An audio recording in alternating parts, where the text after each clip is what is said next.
I asked dozens of parents of twins just like you, what do you wish you had learned before you had twins? Some of their answers may surprise you. Here's one that came up time and time again, that people say they're going to help, but once the twins arrive, those people disappear. Poof. They scatter. Now, getting help with twins is essential to maintaining your sanity and your quality of life. Even if you can recruit your mom, your mother-in-law, maybe your brother, friends or family to come and help with the twins, it is essential to make life go a little bit easier, particularly in those first few months with twins. The key to getting helpers that commit and actually follow through and actually help you is to get it in writing. Say, hey, will you come help me on this date at this time with this activity? Maybe Tuesday afternoon at 3 o'clock, I need you to come watch my other children so that I can help the twins through their feeding. Another thing to remember is don't take it personally. People are well-intentioned and they want to help you, but life gets in the way for them. And they do not understand and they do not comprehend how hard it is to have twins. And so when they say, hey, if you need any help, let me know. And then when you do ask for help and they're not available, don't take it personally. They just don't understand how hard it is for you and how desperately you need help. The next thing the parents wish they had known before the twins arrived was just how crazy it is to have two children of the same exact age. Everything that you go through with your twins, they go through together. So the newborn phase, sleep deprivation phase, teething, crawling, walking, transitions from cribs to beds, potty training, all of these things happen in a very consolidated, concise time frame. And so you go through these very intense seasons together with your twins over and over and over again. And that's a lot of work. It takes a lot of effort. Some of those things you can maybe stagger a little bit, and maybe naturally your twins, maybe one ahead of the other, something, for example, potty training, you can train one and then the other. But oftentimes you have to bear the burden of both of them at the same exact time. Be mindful of their individual identities. Many parents have the tendency to dress their twins the same, in the same exact clothes or same exact patterns, or to always group them together. I've heard some regrets from parents that they wish they had helped foster their individuality earlier on in the process. Of course, when they're infants and they're babies, it's easy to dress them alike, it's cute, it's adorable, but as they start to grow and have a mind of their own and own expressions and opinions, it's important that you let them express themselves in those different ways because they are unique individuals and they're going to have distinct interests, talents, and abilities. How to multitask. Now, multitasking itself, of course, is a myth. You cannot do two things at the same exact time. You're constantly switching between those tasks, even if it's very quickly. The challenge with twins is that you have to learn to multitask. You have to be able to do two things at the same time. Now, often you may have to help one twin get in a particular situation and then bring the other twin in and help that baby as well. Feeding is a perfect example of this, where you get one baby feeding and then you get the other baby feeding at the same time. So until eventually you are multitasking, you are feeding both at the same time, but you had to help them one at a time. With twins, it is essential that you prioritize and triage which child you're helping first and then quickly move on to the next, such that you're going to get so good at that transition that it happens very quickly and you get the illusion of multitasking. You're meeting both of the twins' needs, even though in reality you helped one first and then the other. It is not a disaster if your living room or your house is a mess. It's not a disaster if you haven't done the laundry. It's not a disaster if you haven't cleaned your house in I can't remember how long.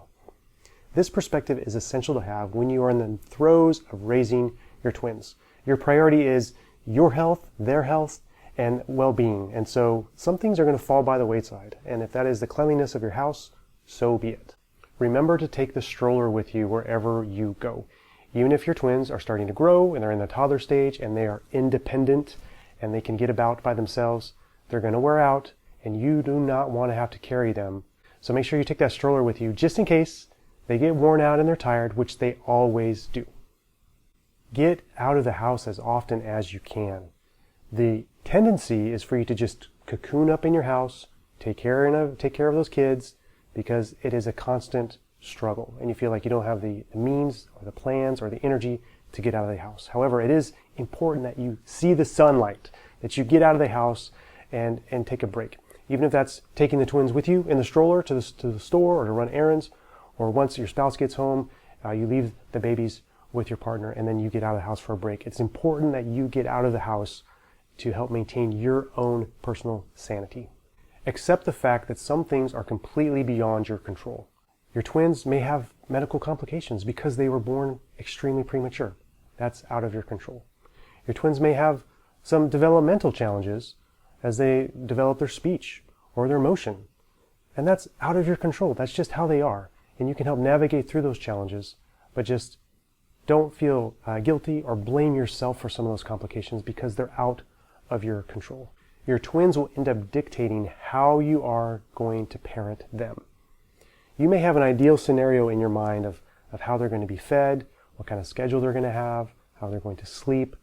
And the reality is, once you're actually in the trenches with them, those things change, and they may change on a daily basis. You may try breastfeeding, and it doesn't work. You may try bottle feeding, a particular type of bottle, and that bottle doesn't work. You may try a particular formula. They don't like that. You have to switch to another formula. You might try having them sleep in your room. That doesn't work. In their room, it doesn't work. All of these things require flexibility on your part. And it's great for you to have initial plans of what you're going to try with your twins. But then when you're in the trenches, you have to see what's working and what's not working and adjust accordingly. Another thing is that parents realized that they were never really busy, really busy before the twins arrived. So enjoy your peace, enjoy your quiet, enjoy the calm before the storm if you're still expecting your twins, because once they arrive, it's going to be nonstop activity, motion, and care for those little babies. It will seem that twins are more than just double the work. It'll seem that they're triple the work. The math doesn't seem to add up, doesn't make sense, but that's the reality of how it is with twins. Because each of them has intense needs in the moment, and there are two of them. Combine that with the fact that you're having to care for two babies and are not able to care for yourself, you're wearing yourself down, and it makes it feel even more overwhelming. Taking care of twins feels like you're taking care of more, but if we talk to parents of triplets or quadruplets, they'll tell you that's not quite the case. It's all relative to what you're experiencing as a parent, and it will feel overwhelming at times. But one thing that I heard over and over and over again was the need for patience. Patience is the key in parenting your twins. You're going to have some challenges that you are expecting, because maybe you heard from other parents of twins that that's the case. And when those challenges do come, you have to remember to be patient. When something is not working properly, you have to be patient. When you change your plans to accommodate the needs of your twins and that still doesn't work, you have to be patient. Remember that your twins are not trying to drive you crazy. They are not trying to make you mad. They are not trying to make your life miserable. They just need your love and they need your attention. Particularly in those early months and years, they need your love, your support, and your care at all hours of the day. And that does require extreme patience on your part to make sure that you are balancing their individual needs, your other children's needs, you and your partner's needs. So remember to be patient. When you're feeling frustrated and you're worn down or you're tired or angry, just remember that this too shall pass, and be patient. There is some light at the end of the tunnel. As each passing day goes by, and week and month, your twins get more and more self-sufficient. They feed better, they sleep better, they act better, and you figure things out as you go. And you will come out a better parent because of the things that you're learning as a parent of twins. So what do you think? Have you had things that you wish you had learned before the twins arrived? Go ahead and leave those in a comment below this video and share with us, your fellow parents of twins, what your experience has been like. Despite the challenges of parenting twins and raising them, you are one lucky duck. And as such, you should celebrate with a shirt just like this. I am lucky I have twins. You can pick up a shirt like this over at twint-shirtcompany.com, where we have dozens of t-shirts designed specifically for you, parents of twins. We've got shirts for moms, for dads, and for grandma and grandpa. Head on over to twint-shirtcompany.com. If you're looking for more tips and tricks on preparing for having and raising twins, make sure you check out these other videos as well as subscribe to the channel. If this video was helpful to you, go ahead and give it a thumbs up and share it with your friends who are expecting twins or raising twins as well. I greatly appreciate it. Thank you so much, and I'll see you next time.